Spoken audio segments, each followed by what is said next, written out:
Illustration number 18। Illustration number 18 में पूछा है कि एक एम्प्लॉय है, उसकी डिटेल्स दी है और ये पूछा है क्या वो स्पेसिफाइड एम्प्लॉय है या नहीं।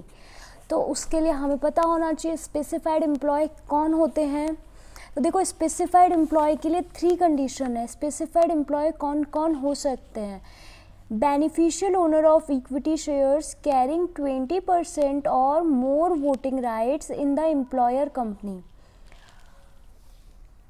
एम्प्लॉयर कंपनी में अगर किसी के पास 20% और मोर वोटिंग राइट्स है, देखो ज़रूरी नहीं है ओनर, बेनिफिशियल ओनर होगा तो भी उसको काउंट करना है। Total number of shares held by employee and their relative are equal to or more than 20% of total number of shares।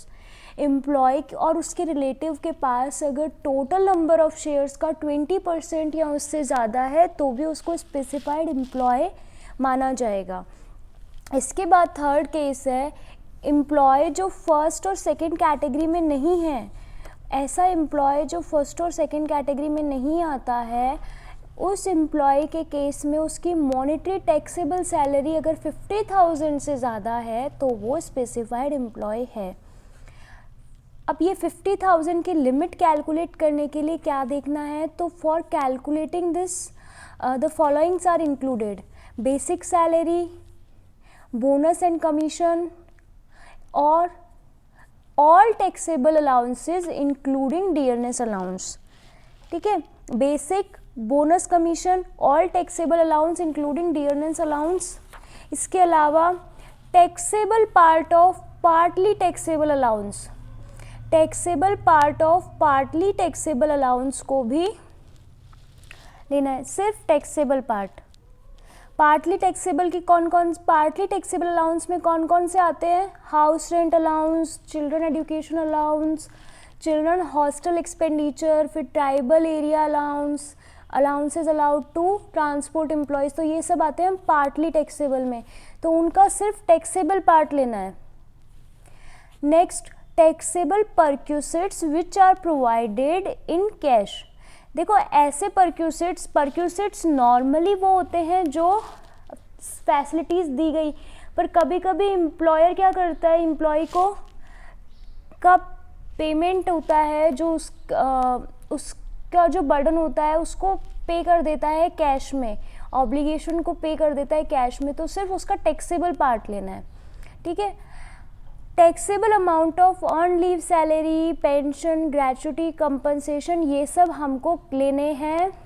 ठीक है, और उसमें से ये 3 जो डिडक्शन पड़ी है ना, स्टैंडर्ड एम्प्लॉयमेंट टैक्स और इंटरटेनमेंट अलाउंस, ये सब लेस कर देनी है। ठीक है, अब इस क्वेश्चन में आपको स्पेसिफाइड एम्प्लॉय है या नहीं ये देखना है।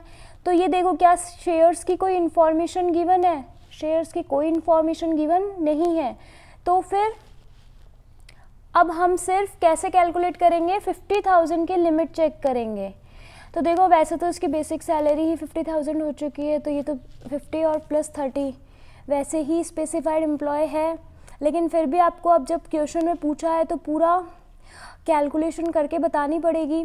और ये जो 50,000 है, ये दोनों अगर कोई पर्सन एक से ज़्यादा एम्प्लॉयर के पास काम कर रहा है तो उन दोनों का से जो भी सैलरी मिल रही है उसको ऐड किया जाएगा।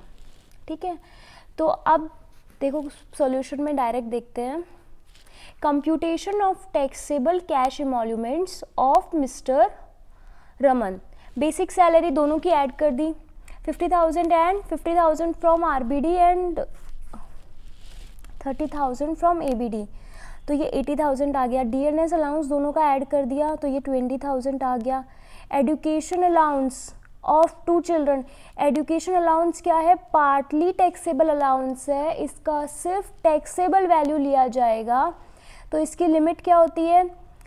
100 रुपीज़ पर मंथ पर चाइल्ड फॉर मैक्सिमम 2 चिल्ड्रन। तो 100 इंटू 12 इंटू 2 करेंगे तो कितना आएगा? 100 इंटू 2 इंटू 12 2400, और एक्चुअल में 3000 मिला है, तो 3000 माइनस 2400, ये 600 आ गया टैक्सेबल अमाउंट। क्लियर है?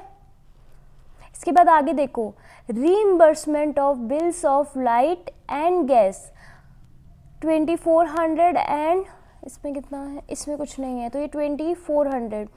अगर लाइट एंड गैस बिल का रीइंबर्समेंट कर दिया तो ये भी आपके लिए उसमें आ गया ना, taxable perquisites which are provided for in cash. तो ये यहाँ आ गया सैलरी की, ग्रॉस सैलरी की कैलकुलेशन में। मेडिकल अलाउंस फुली टैक्सेबल होता है तो 47 कितना है ये 2000 मेडिकल अलाउंस है फुली टैक्सेबल।